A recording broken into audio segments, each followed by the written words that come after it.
Just like those brave American soldiers who landed in Sicily in 1943 and stormed the Normandy beaches in 1944, young Israeli men and women are fighting today for our freedom, for our civilization. The elites that rule our societies, our so-called leaders, have converted to the sick ideology and the sick philosophy a long time ago that all cultures are equal. Government leaders, judges, even some churches, trade unions, university, the media, all of them are blinded by the political correctness and have chosen the side of Islam. Well, let me tell you, ladies and gentlemen, all cultures are not equal. Our culture that is based on Christianity, Judaism and humanism is far better than the Islamic culture.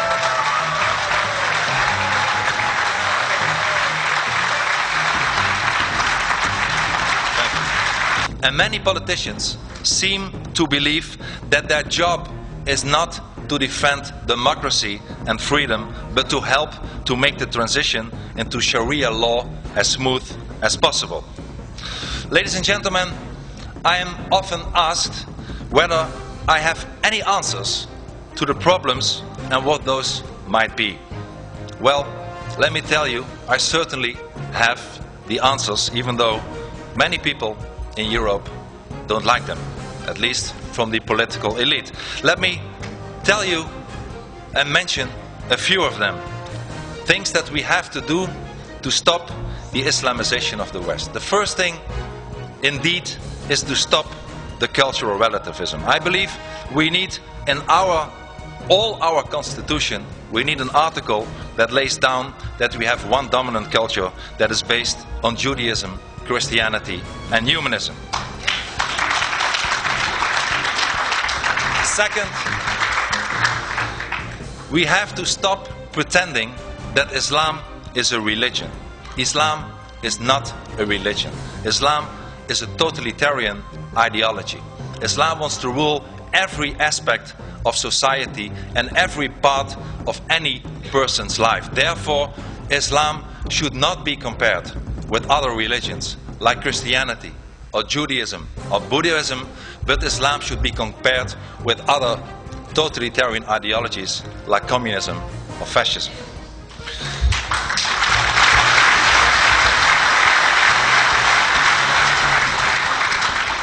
And if we would acknowledge the fact that Islam is not a religion but an ideology, it means also that the right to all these religious freedoms do not apply to Islam. Ladies and gentlemen, a very important thing to do, and I proposed it in the Dutch parliament many times, is to stop the mass immigration from Muslim countries.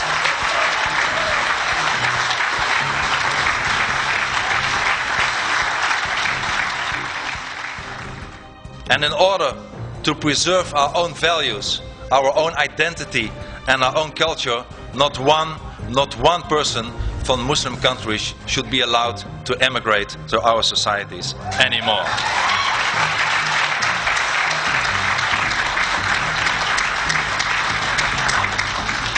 Let us also be tough on those people who do not want to integrate. For people who are already in our societies and are from Muslim and Islamic background, let me tell to them that if they adhere to our values, to our constitutions, that they are welcome to stay and they are equal as anybody else, since we have no hate to any person whatsoever. But as soon as they have an idea that they think about Sharia, that they think about jihad, that they commit criminal acts, we tell them, we expel them, we tell them, there is the door, you have to leave our society.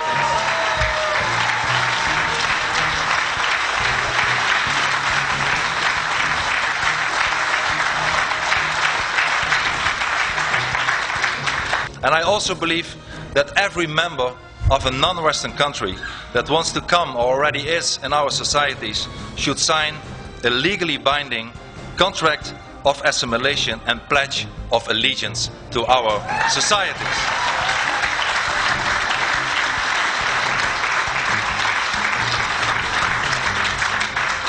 And ladies and gentlemen, we also have to stop the building of new mosques in our societies. Yes.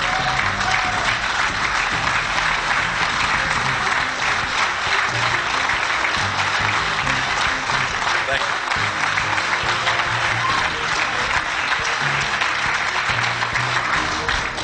And I believe we should not allow one brick for one mosque to be built in our Western society as long as no churches or no synagogues are being allowed in countries like Saudi Arabia.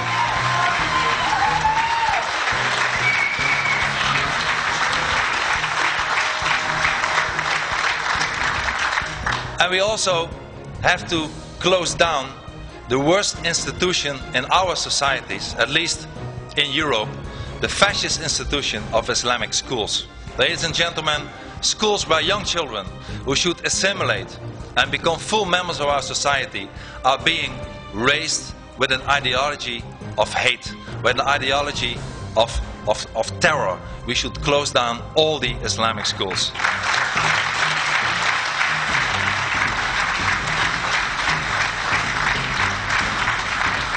And as a last example, and maybe one of the most important examples, I think we have to get rid of our current weak leaders. We have no leaders anymore. Thank you. Thank you. Thank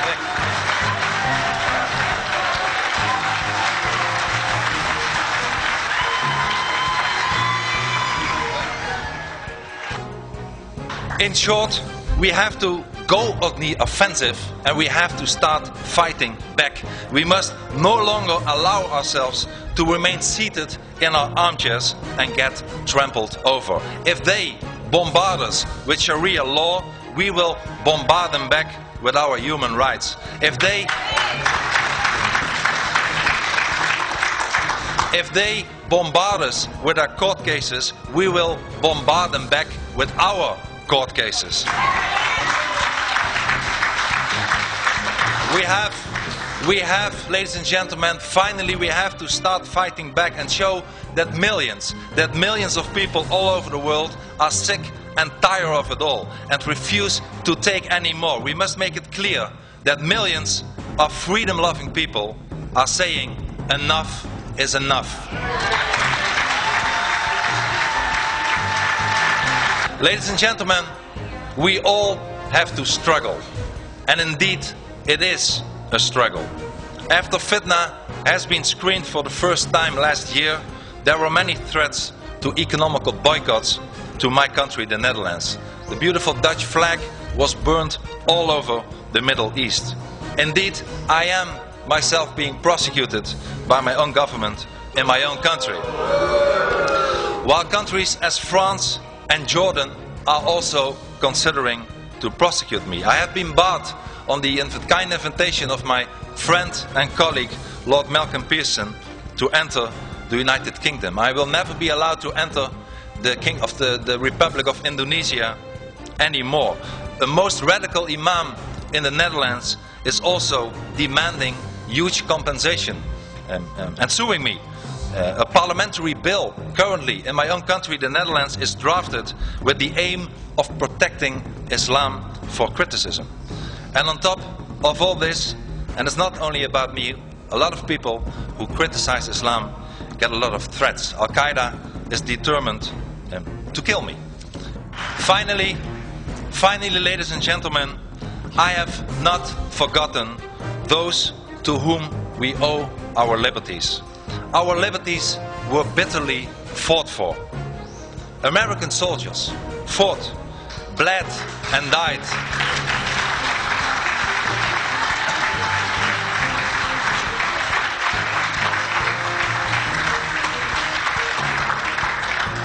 American soldiers fought, bled and died for European freedom. Ladies and gentlemen, American soldiers did not die for an Islamized Europe, they died for a free Europe.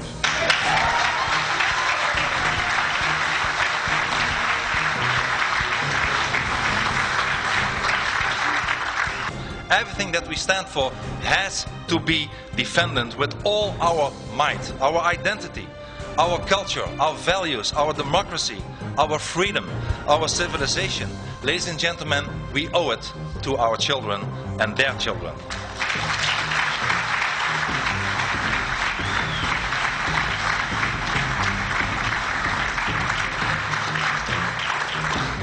We will never give in. We will never give up. We will never surrender. Thank you very much. Thank you. Thank you. Thank you very much.